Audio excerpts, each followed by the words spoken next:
Hi, it's Michael Senoff here with Michael Senoff's HardToFindSeminars.com. Here's a very special interview. The title of this interview is called How I Made More Than $1 Million Online.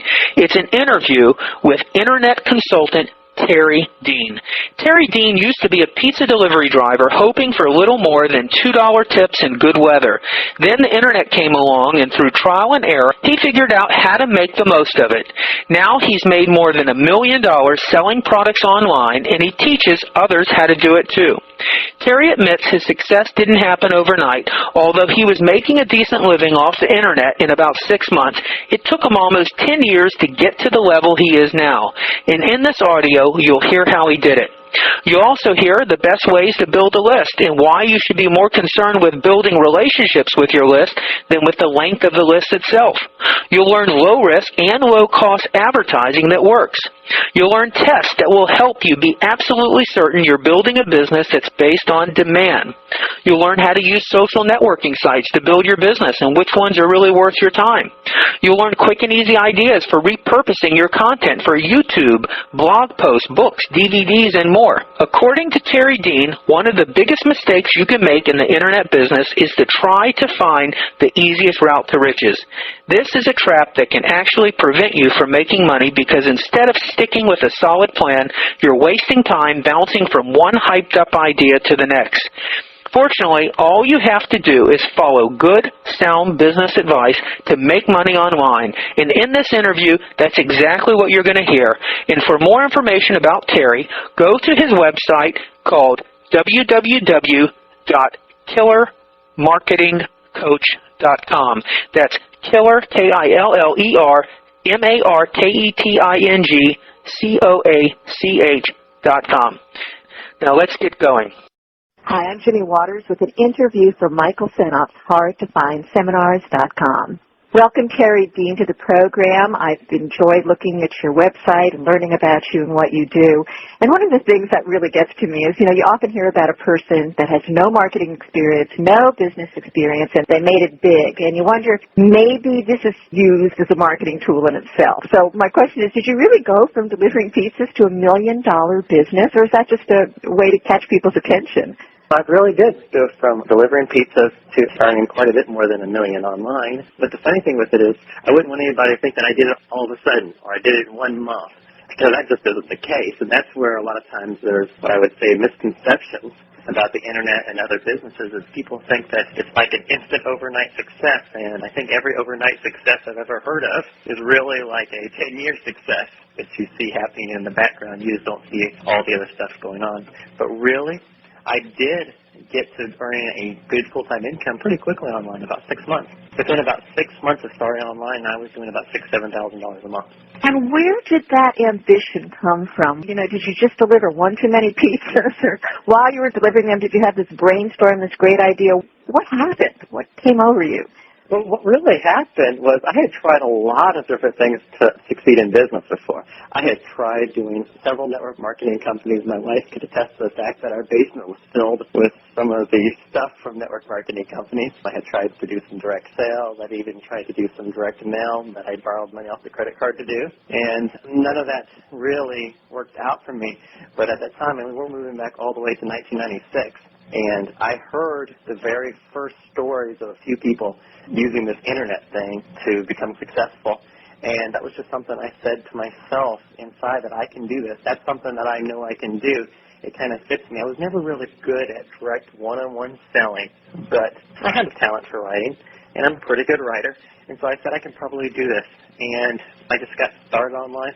We bought my first computer with the whole intention of trying to make the internet work. I mean, it was a Pentium 75 way back then, which is a dinosaur. But I remember real clearly when we went in and bought that at Best Buy, the Pentium 75 computer special that they had for computer and monitors, like $2,500 back then. But I got it and went online, started doing some research, seeing what people were doing, and picked up some licenses to, like, self-help videos. We were doing VHS videos back then, and licensed those so I could sell them personally, and started selling those online. And that's where I really got started. Where did you hear about the internet? Well, I don't remember the first time I ever actually heard about the Internet. I don't remember exactly where I first heard it, but I heard it was like maybe a news story that I watched or maybe a magazine article, but I heard that there were some people who were getting it to work and something inside me said that this is something that I could do and this is what is for me. And so to get started doing it, it's kind of funny, when I started back then, there was like nothing to teach you what to do online. I mean, it was just barely getting started, so there was nothing out there. So once I got on the Internet, I went out and I bought some materials, like materials that Jay Abraham had and other direct marketers who did like direct mail marketing, and I kept thinking to myself, reading through each thing that they produced, how does this apply to the Internet? How could I use what they talk about here online? People didn't even have websites then, so how did you actually start up a business, or did that come later down the line? There were websites at the time because we got our website set up not too long after I got started. We started off with like some ads on CompuServe. It was like the big one at the time, and I was using CompuServe to go into the Internet. But there were websites around, just they weren't very good. I sometimes talk about our ugly website that we had back then, which was basically just, a plastered bunch of text that didn't even match, was pretty much what the website was.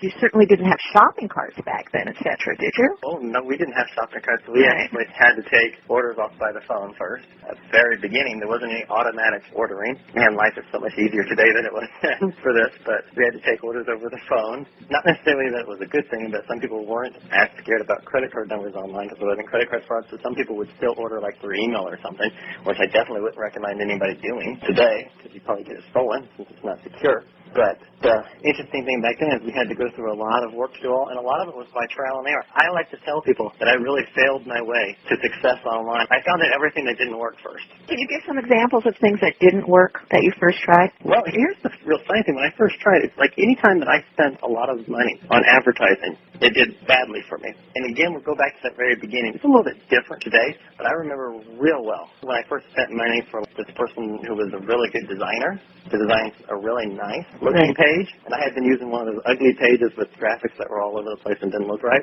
Okay, and then I had them design this really nice page, and we stopped getting sales with this nice web page. Today it's nicer to have a little bit of design, but back then, we all had really slow modems, and so everything was slow to load, and most of the sites were really bad looking, so if you had something that was like really gorgeous looking, it took forever to load, and then it like stood out from everything else, and it just didn't sell. It stopped selling, so that was my first lesson, was I had my ugly web page, we switched it out to a really nice one, and we stopped making any money. Didn't take me long to switch that back, so that was a big mistake. Any other time that I've spent a lot of money on advertising coming into it, I almost always ended up losing the money. So it's kind of interesting. As we went along, later on, I ended up developing a membership site. And the whole point of that membership site was to show ads that I used that worked and ones that I didn't. And anybody who was a part of it got to see the fact that probably more than half the ads I ran didn't work, which by that I mean they lost money. And I think really it gives people a good understanding that just because you're an expert, just because you're good at it, doesn't mean everything works. It's all by testing that we figure out what works and what doesn't in our online business. And it's kind of funny, more than half the ads don't work. But then how do I make a successful business? Well, I just keep writing the ones that do. Let me ask you something. What was the initial business? Was it selling these videotapes? Was that the initial business that you were putting ads up for? Yes. Well, the biggest growth for me, I was doing pretty good because, we'd get some ads that worked and some that weren't. The little ones using, like, CompuServe. I don't remember what CompuServe was charging us back then. They were charging us some little fees. I think some things were free, but some of them they charged little fees for. What really was the biggest thing for my business was a little bit later on that year when I figured out that building an email list was the key principle to earning a profit from the business. So I had to build an email list and keep following up on these customers. At first, I kind of just made some sales, and we didn't do anything with people who bought. We didn't try to capture anybody who didn't buy, and we just made some sales and made some money that way. So the big breakthrough I had was figuring out, hey, if I give away something, I can get people to give me their email address, and then I can follow up on them.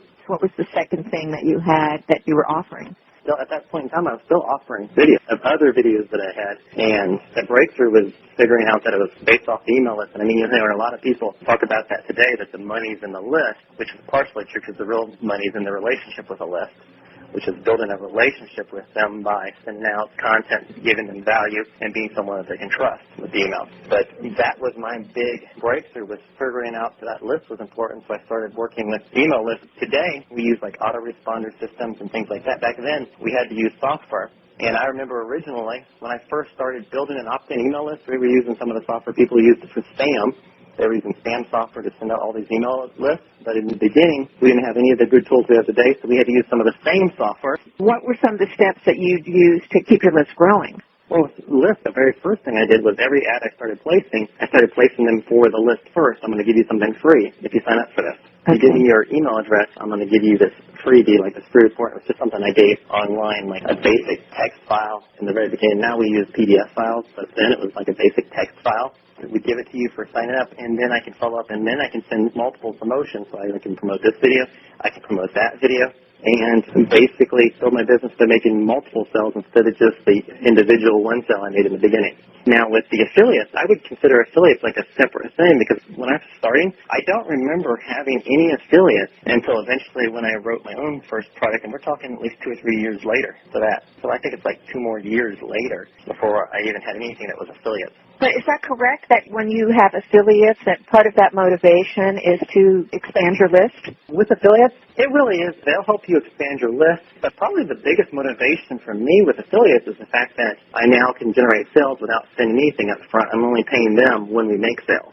When I buy advertising, or like if I buy advertising on Google, pay-per-click, I have to pay for the ad whether it makes me any money or not. With affiliates, I'm only going to pay them if they made me money. They get a share of the sales. Do you share lists with affiliates? To tell you the truth, I'm ignorant about that fact. No, you do not share your list with affiliates. You don't share your list with anybody. At times, you'll send out an email to your list telling them about possibly an affiliate program or telling them about somebody else that they can subscribe to, but you don't ever actually share your list with any other business. What are some other assumptions you think that people have about selling on the Internet that may be myths? Well, probably the biggest myth is all I have to do is put up my website and this product and we're going to make a lot of sales. That is such a big myth. More than anything, it really comes down to giving some value away, giving it away free. I mean, you'll hear some people talk about the fact that there's a statement out there called moving the free line. And what that statement basically means is that people are giving away more for free.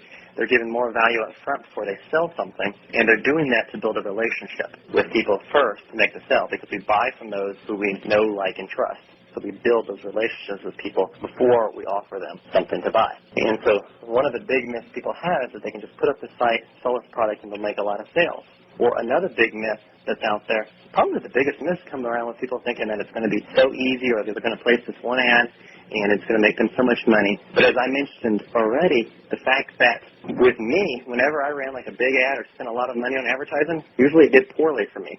So I quickly developed into the attitude of doing little, small, low-risk advertising where I'm spending maybe $100 or less on an ad, and then if it works, I keep building on it. So a myth that comes in here is some people think that you need a lot of money to start internet business, and my experience with this has actually been the opposite, that if you have too much money coming in your internet business and you're willing to spend too much money, you're just going to end up losing a majority of it. So for most people, I tell them to spend some time getting into study different materials and then come in with a low investment, test everything, each step along the way. And what I mean by that is when we're testing each step along the way, many times before I want to pick a product to sell, even before I get to that point, a lot of times I want to do a survey of people where I might go to a forum or I might run a small ad on AdWords, and I'll run them to a survey page asking them what they're actually looking for before we look for a product or develop a product for them. So I'm talking about we go each step along the way, assuming we really don't know a ton ourselves, and that's kind of almost a backwards position. But the best way to be successful online is assume you don't know anything. What I'm talking about more here is the overall strategy where we build our business based on what our customers tell us they want. And so even somebody who's on the creative type, somebody who loves to be creative and doesn't like to get into all these details, I would still tell them to go visit a couple of discussion boards online or forums online where people are just talking and discussing, and put up a simple survey asking them a few questions so that you can get information back, or even call up a few people that you know are in the market. No matter what the market is, let's say I love training dogs, and so I'm thinking about creating something about training dogs or selling something online about training dogs. I would definitely get on the phone at the very minimum with some people who have dogs and we know that they want to train the dogs, so I can ask them quite a few different questions so I can clarify in my own mind exactly what they're looking for and what it is that they want. So that's what I'm talking about even on the bottom line basis. I mean, we can get much more advanced where we have tons of surveys and we're running all this pay-per-click traffic to it, and we're doing all types of advertising, and we go in and we intensively do the numbers on everything. I mean, we can do all that, but at the bare minimum, on the creative side, we want to get on the phone with at least a few people who are the exact target market for what we want to sell, and we get their feedback. What are your services now that you're offering? Well, what I actually personally do is I create and sell products online. In addition, I do coaching. So I'm one of the consultants that consults people on internet marketing. I do that more than anything because I find it very enjoyable. And another reason that I do it isn't really for the money, because if I actually look at the numbers and look at it very hard on the numbers only, my time is better spent on my own projects than it is doing consulting and coaching. But doing the coaching allows me to know all the questions people are asking, and those questions that my clients ask become more generic of nature, so it's not specifically to them, but those questions end up becoming products that I create to help everybody else. So it's a very strong basis there of, even though the actual time spent in coaching, it comes back to almost that survey nature of getting on the phone with people that I just mentioned, and how important that is for the customer research and knowing what to offer clients is my purpose for the coaching more than anything else. But if you were to ask me how I define myself and the name that I use, I call myself an internet business coach. For more information on Terry's internet marketing coaching system, go to killermarketingcoach.com. That's KILLERMARKETINGCOACH.com.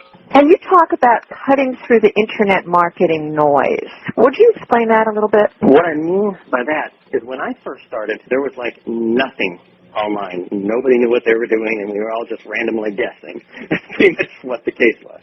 I mean, no matter how ingenious someone says that they are at the beginning, we were all just guessing, and some people got it right at the very beginning.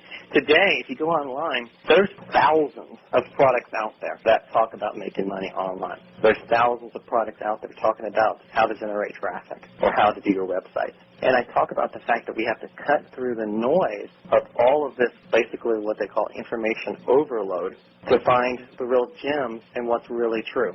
I mean, I'm an avid reader. I read a lot of books. I buy ebooks. I watch videos. I'm a strong studier. Just recently, I went through like 2 or 3 ebooks that I had purchased, and I didn't even finish past the first few pages because I knew by experience that quite a few things they were saying weren't true.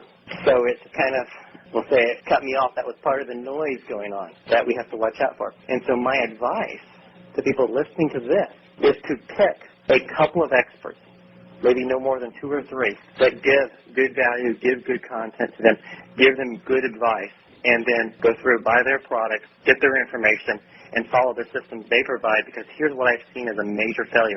I've spoken at seminars and workshops where people have come up to me, and I've talked to them for a while, and I ask them what they do online, and they answer, well, I don't do anything yet, I'm just getting started. And then I dig a little bit deeper, and this just getting started has been taking them 2 years. They haven't done anything yet. And that's because they jump from this system to this system. They go to this seminar to this seminar, and they get all this information. They're trying to load themselves up to understand everything about the Internet. And I'll admit right here, I don't understand everything about the Internet. I don't know every single tactic that you could possibly use. And that's because we can't handle all or even deal with it all. What people need to do is cut back and focus on information from a couple of people. Follow the information that you're taught and do it, and not jump here or there. And the reason people jump here or there is they keep getting the promise that something else is easier, because everything's presented as so easy. I mean, people present the pay-per-click as so easy, or the building a list is so easy, or generating affiliates is so easy. Well, I can tell you that none of it is what I define as like super easy, but when we say something's easy, I will say this. Running my internet business today is a whole lot easier of a lifestyle than back when I was delivering pizzas. So it's all a comparison there. You'd never have me say the internet business is hard, because delivering pizzas in the pouring down rain and not getting any tips is a whole lot harder. When you have an idea that isn't completely unique, are the people that have already been there and done that, can you compete with that? You most definitely can. I'm forgetting the domain name right now, but there's an individual who just came into the dating market in the last few years, and his whole site is free. Okay, so I mean, everything's free on the site. They basically have a matchmaking service that's totally free. And with his site, he basically makes all his profits by selling advertising. He has AdSense on there, and he sells direct advertising as well. And so we're talking a multi-million-dollar site. He probably has some team members, but it was primarily ran by himself. And so he came into that huge saturated market that you just talked about, and he did a little bit of moving the free line to start giving away for free what other people were selling, and built a huge business model out of it as a little individual entrepreneur without a whole lot of budget to start with. It seems like that would only have so many legs. So, how many people can put up free internet dating sites? Well, it depends on the subject. I mean, other people go into more of a niche of it. So, I mean, you might find some out there who are doing like a Christian free internet dating site, or somebody else who's doing another specific group. You were talking, Terry, about, and it's great advice, so many people just spend so many time trying to learn something if they never actually do it. Who were some of the people that were your gurus that you learned from? Jay Abraham was probably the biggest one. I really learned a lot of stuff from his information. Starting out, like I said, originally, I went through and studied all his materials, listened to what he provided, and I went like step by step through, okay, what can I apply to the Internet? What would work here on the Internet? Some did, some didn't, of what I learned from him. But he was like one of the really big ones for me. Another one back then that really was a strong influence on me was like Bill Myers. And Bill Myers was such a strong influence because he talked a lot about the lifestyle he had, and he was someone who's lived out in the country also. I'm here in Indiana because I like the rural lifestyle. I live on 18 acres, and on my street there is 1 mile here that has only 4 houses. Is it a family business? Are there other members of your family, your wife, perhaps involved in this as well? My wife actually helped me for quite a long time. I think 7 of the years she helped me, and she was the assistant, and she got quite good at designing the website. Right now she doesn't help me as much because her dream has always been in the medical field, so she's currently in school, should be graduating in a few months for being an RN. And will she take that to the Internet as well? Probably not at first. She prefers to be out of the house. So she'll probably work at a hospital. Talk a little bit about the use of video online, how that's changing the face of the Internet. Well, if you actually look at the stats, you'll see that YouTube has more searches than Google nowadays. So people are searching for the videos, and YouTube has really become the king of video. So right now, with my own business and with some client businesses, we end up generating a lot of free visitors through placing videos on YouTube. And I mean, sometimes it's as simple, like in some of my products, I sell DVDs, like I have a set of blogging DVDs, and I have like 6 clips I pulled out of those DVDs that I give away on YouTube, and YouTube generates some of the traffic. People are doing searches for those subjects. People watch the video, and then at the end of the video, it shows my website address, and people end up coming to my website and purchasing the DVD set. So it generates a lot of free traffic for me. See, that's one side of videos. We can generate visitors for free by posting good content on the video sites such as YouTube, and they're just one of them. I mean, there's a lot of video sites out there that are popping up every day. They're just the biggest and the best at the moment. But the other side is on the conversion side. I found more and more that by doing a video clip, even if it's what we call a talking head video, which is kind of like a webcam or a camcorder shot at your face and your shoulders, and you're talking about the subject, will often improve the conversion and sales on our website. And it's kind of funny. You can sometimes hire a really expensive copywriter, and they might improve the sales. You add the video, and often you can, again, improve the sales. Of course, the best case scenario is have that expensive copywriter write you a script for the video that you do on the site. And I have a few products and clients where we do most of their selling just with a video on a site, and sometimes it's as simple as doing like a PowerPoint presentation on video. And they talk about what they offer. They give some information that will help someone, and then they sell what they're offering for the video, almost like they were just selling it one-on-one in person. And they just do it with the video without much text on the site at all. So video is becoming a big part both from the traffic and from the conversion on the site. And the really beautiful thing is most of the video tools aren't that expensive either. And is this one of the products that you sell, how to do this? I do not have a product that just talks about video. I talk about video in the overall conversion and traffic area in my Internet lifestyle system, but I don't have a separate product that is just about video. We'll talk a lot about social networking, and if you know how to do it and you're in it, and maybe you're 20 years old, you get it. But for a lot of people that are a little bit older and are jumping into marketing and they have to shift gears and get with it, it's a little bit more difficult. And you just don't put a video, or do you, on YouTube that's a talking head, because who would go to it? Who would find you? Well, you'll put it on the site that you already have. You'll end up putting it on YouTube. But if you're using the keyword phrases that people are searching for, you can end up generating quite a bit of traffic just that way, just by putting it up and using keywords people search for. And what I mean by that is for someone, I guess this kind of hits here because it works so well, in the dog training market, all they had to do was put up videos about different kinds of breeds of puppies, and by putting like golden retriever puppies and things like that, you'll find like there's 70,000, 80,000 views or something like that. of people wanting to find out more about that want to see that, and they'll end up viewing that on a site. So sometimes it's just having the right keywords that people are already searching for, and for that, you'll find that the same types of things they're searching on YouTube are the same things they search for on Google and the other search engines. So really the best keyword tool, it's kind of funny, there's expensive ones out there you can buy, but I like the free one best, which is the Google Keyword Tool. And to find that, somebody just needs to go over to Google, type in Google Keyword Tool, and Google's page is going to show up first. Surprise, surprise, but they'll show up first, and you can type in different phrases, and you can see how many people are searching for something on Google, and you'll find that on the video site, it's going to be pretty comparative. People are searching for many of the same things.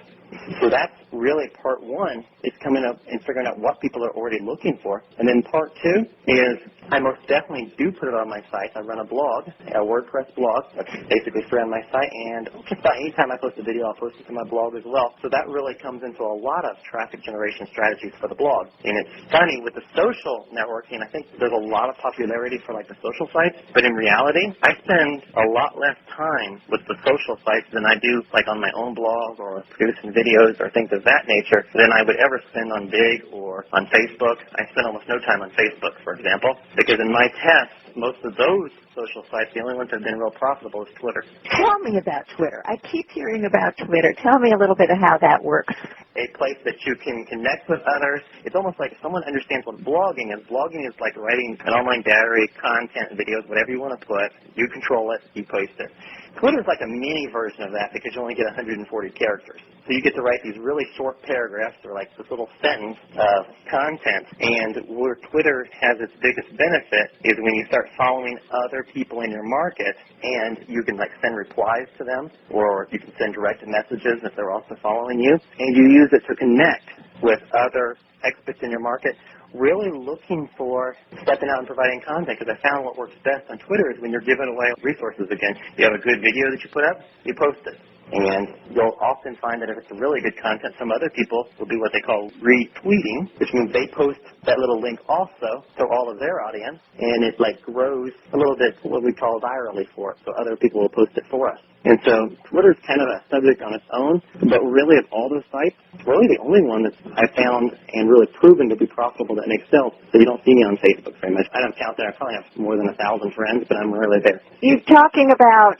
selling products, keeping your website going. You have a newsletter, I'm sure. You've got teleseminars, you've got blogs, you've got Twitters, you've got affiliates, you've got a family. What's your routine day like? Do you have to break this down so that you can keep everything organized and straight, or do you just sort of deal with things as they come? I definitely have a schedule of what I'm doing. If I just did things as they come, I'd probably spend all day on a forum or something, or spend all day, visiting Twitter and reading what everybody had to say about stuff. They did not write anything. So my normal day is I'll get up, and I'm like an early worker, so I'll get up, take a shower, eat breakfast, and then usually work by about 8 o'clock in the morning. And the first thing I'll usually do is I'll go through and answer some of my email coaching clients. I have some clients who pay for coaching with me by email only.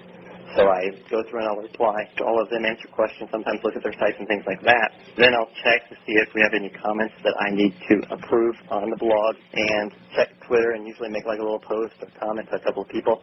I don't spend more than 5 minutes there. So we're probably talking for this early session about an hour for that part session. If I had a bunch of clients who needed reviews of things or review their site or look at that, it might take a little bit longer for that part. So that's the basis there. And then usually what I'll do is I'll have sections that I really break up the day. For like phone coaching clients, I schedule those on Tuesday and Wednesday afternoons. So all my phone coaching clients are Tuesday and Wednesday afternoons. Usually Thursday afternoons are often interviews. I schedule interviews or teleseminars or something else on the Thursday afternoons. And then mornings are often me writing projects or working on a product, such as a DVD. Now my videos, here's the real beautiful thing. Most of my videos that I produce, like the free videos I put on YouTube and stuff, come out of the DVDs I produce. So you're repurposing material that you already have. Yeah, so I take that and put it there. Same thing with like email and blog posts. They'll come out of something I'm writing. Like something I have a lot of clients do is once we start talking about blogs, they start thinking about, wow, I got to produce all this content. What I'll tell them to do is just start writing a book. Write your book over the next 6 months, and because it's a book, it's a low-cost item, people will be quite willing to purchase that print book, even if you revealed all the information for free in the blog, just because it's a simpler and it's a better tool than the book. So that's how they can create all their blog posts, is just pull them from the book that they're writing. And I do that a lot with my content on like a DVD, a 60-minute DVD. It's quite likely I'll have pulled maybe 3 different clips clips, totaling 15 minutes out of it that I gave away for free on the videos. So you can see repurposing all the content that you create in other areas. And then in my business, a lot of the promotional strategies, I still do like the AdWords because I enjoy it and I see it as good research. But a lot of the other promotional strategies are done by interns in my business, which means it's done for me for free. And we're talking like strategies of going out and making blog comments, going to forums, building relations with others, even posting some of their own videos, writing press releases. A lot of those projects are done by interns. With so many coaches out there and with so much information, how does a person sift through it all and find a coach that's going to work for them? What questions should they be asking? What should they be looking for? The very first thing they should look for is when they get to websites, they should be looking to see if the person's providing them a lot of information for free on the site. That's the very first thing. Not just sales copy, not real hard pitch sales copy, buy my stuff, or, the end of the world will happen in 5 minutes, or that you'll make $1 million this year online, I guarantee, that kind of thing. So look for that first as you're looking for content and value. And the second thing I would do is I would then take that person's name, put it into Google, and start looking to see what other people say about them. Are they happy with them? Do they have good experiences? If that person also has a blog, you can look through all the comments to see what sometimes people will be saying about them or not. In someone's own blog comments, my tip there is don't look for all those comments to always be awesome and how wonderful they are. They probably deleted any of the bad ones. Look for some ones that are a little negative too, but they leave on there. So go out and see what other people are saying about them. Because then with most people, I would just buy like a low-cost product first. Buy something cheap they sell. Don't go out and grab a $2,000 package first. See if they have something low-cost to offer that you can try out. Well, when I think of coaching, I think actually having a person that I can talk to, rather than listening to something that gives me the information that I can read. So let's address actually finding a person that you can talk to, which is going to end up costing more money, I would think, but may get a lot more value from it. It would, but even in that case, I would try buying one of their products first. If they offer any products, I would really buy it first because I'd want to make sure it's somebody I would get along with. It's a system that I can follow because what they'll teach me will probably just be more advanced on what's in whatever materials they have. And personally, I'd be looking for what they sell first. Do you still do this? Do you still buy other people's products or follow other gurus and keep up to date with what's going on? Oh, I definitely buy other products. It's kind of funny. When you're getting started, a lot of times you'll buy everything. You buy a lot of high-cost items. A lot of times now I buy a lot more low-cost items from all different variations because I'm not looking for any one big system. I'm just looking for like one little tip I can use to my business. But I buy a lot of products and a lot of different information still to start with. That's the reason I'm kind of advise people to start with something low first because you'll see pretty quickly with just one little purchase whether that person gives a lot of value or not in a product, and then you can go into and possibly get them for coaching.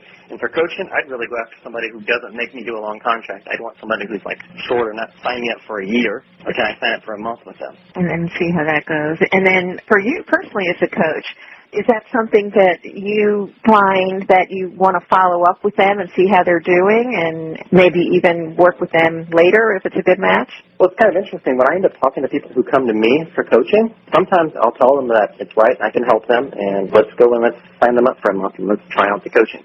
With all my coaching clients, no matter how long they've been with me, I have them month to month so they can cancel any month they want. At the end of any month, they can cancel it. Also, when other people come to me and I don't think they're in the right place or they are like too basic at the very, very beginning, they don't have a website or they don't have any of that knowledge, for some of them, I end up suggesting to them to purchase a product for now and go through one of my products, and then we can come back around to coaching and possibly could be a potential client in a month or two. Well, that was going to be my next question, so I'm glad you brought it up about being too basic, because you did talk about focusing and how important that was. And if you do say, well, I'm a cameraman, I shoot video, and I know there's a place for me online, I know online video is big, but I've got my camera and I've got my skills, but I don't really know how to apply it to the internet. So I want to come to you, and can you help me do that? Is that too basic, or do they have to come with you specifically and say, I don't even know what the question is? Well, if they came and they said their camera and they wanted to go basic, probably the first thing I would end up telling them to is go through some of the information on my blog. I would tell them to go through that very, very first thing. And then potentially, probably for most people, I would push them towards the Internet Lifestyle System project that I have. And with that, the real reason is because I want to get the whole system that I follow in their hands, because if they come to me for coaching and we really decide on doing a one-on-one relationship with coaching, I'm going to be taking them through that system. That's what we're going to be doing. I'm just going to be applying it specifically to them. So it's really in their benefit to make sure that's the system they want to be following, because there's a lot of ways to succeed online, and is my way the best way? It is for me. It is for some people, but it's probably not for everybody. Right. Well, you've seen huge changes, and I really appreciate your sharing so much of that with us. But given that it changes so fast, where do you see yourself in the next 10 years? In the next 10 years, I see myself with websites that are pretty much all video still. The whole Internet's pretty much going to be video at this point. I'll see that we'll probably still be using methods with email and Twitter. It seems like everybody wants to get rid of the email all the time, so it never goes away. We have other variations of it, but it never goes away. You'll still see me living a lifestyle business like I do today. Here's the funny thing with a lot of people, they focus on more money all the time. And, sometimes that means they work 78 hours a week. For me, I work more like 30 to 40, and I get kind of grumpy about it when I'm working more than 30 hours a week. I work better at a lower level, so I have more time to be creative. But you'll probably still see me doing the same thing, developing products, coaching clients, and most products by that point will probably be online videos as well. Do you ever feel that there's going to be an end to the products that you're able to come up with, that you're able to find? For there to be an end to products I can come up with means that there's an end to everybody's problems. Well said. I don't think there's ever going to be a point where people don't have problems they want solutions to. And is that where you see the Internet's greatest gift? The Internet's greatest gift, it's really an advantage here. This is kind of something that people haven't talked a lot about lately, but we're going to see it more and more in the future. I think the Internet's greatest gift is we can advertise and we can market to a worldwide audience at very low cost, which means we can do things like what I've been talking about, providing content, providing value to people, even before they buy a product, something that was never possible before. I mean, could you imagine setting up a brick-and-mortar business and telling people that your initial strategy is to provide a lot of free content and get free subscribers to show up? I mean, you're going to be out of business in a month or two if that's your only goal. I mean, you might give away something free, but you need to sell something really quick. Or could you imagine somebody using a lot of direct mail, which is expensive with the postal increases all the time, and sending out tons and tons of free DVDs constantly to, build relationships and really help people even before they buy. So a big advantage to the Internet that it's given all of us is we can be a value and be an asset to people even before they buy or even before they spend any money. And by doing so, we build a relationship where they will spend money to go to a deeper level. And what about some of the downsides? The downside, the only real big one is, since we have a worldwide audience, we also have worldwide competition, which means you can't just come on and be a Me Too business, which is what a lot of people try to do. They go, well, I'm just going to come on and sell my product. Like we talked about the dating services earlier, like, come on, I'm going to start my dating service like the other 150 of them that are out there. It's not going to work. So you have to figure out how to be unique and how to be a little bit different and provide more value than the other people. And again, the advantage is you have so much lower expenses and lower costs that it becomes easy. And probably, I think, a real issue here, which really isn't a disadvantage for me, but it is a disadvantage for a lot of people out there, is the low cost of doing business online. The worldwide competition of business online means that for like local businesses, brick and mortar businesses, if it's possible to buy what you sell from someone else or somewhere else, you can be in trouble. That's the end of this interview with Terry Dean. I hope you found it helpful. If you'd like more information on Terry's coaching, go to killermarketingcoach.com. That's www.killermarketingcoach.com.